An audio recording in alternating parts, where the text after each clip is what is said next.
Reconciliation. It's a word you often hear, especially when discussing the relationship between Indigenous and non-Indigenous peoples in Canada. But in light of recent events, some aren't sure they even want to talk about reconciliation anymore. When a 15-year-old Anishinaabe girl was found dead, dumped in a river and no one was held responsible, and a young Cree man was shot dead and the shooter was acquitted. Both of these recent cases have re-exposed a deep rift between Indigenous and non-Indigenous peoples in Canada. It's a divide that goes back hundreds of years. When Europeans arrived in North America and began settling the land, they didn't stop at just taking land from Indigenous peoples. They brought with them a policy to snuff out the so-called Indian problem. The first Indian residential schools started opening in the 1870s, the beginning of what some have called the darkest chapter in Canadian history. What took place in residential schools amounts to nothing short of cultural genocide.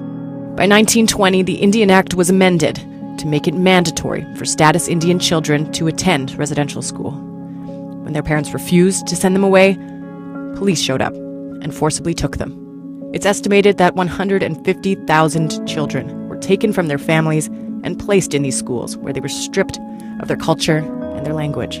The goal was assimilation, to, quote, kill the Indian in the child.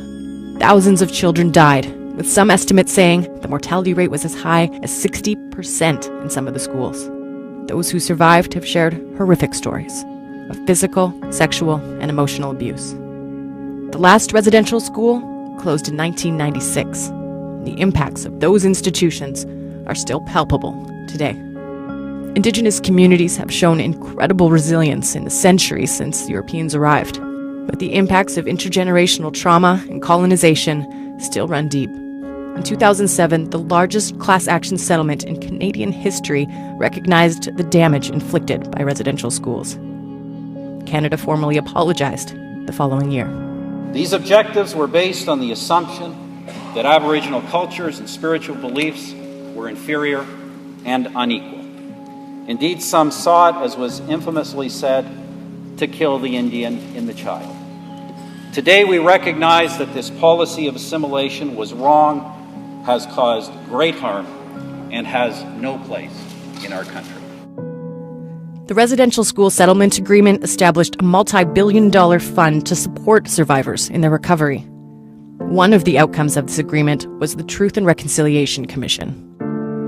The commission traveled across the country and heard testimony from thousands of residential school survivors.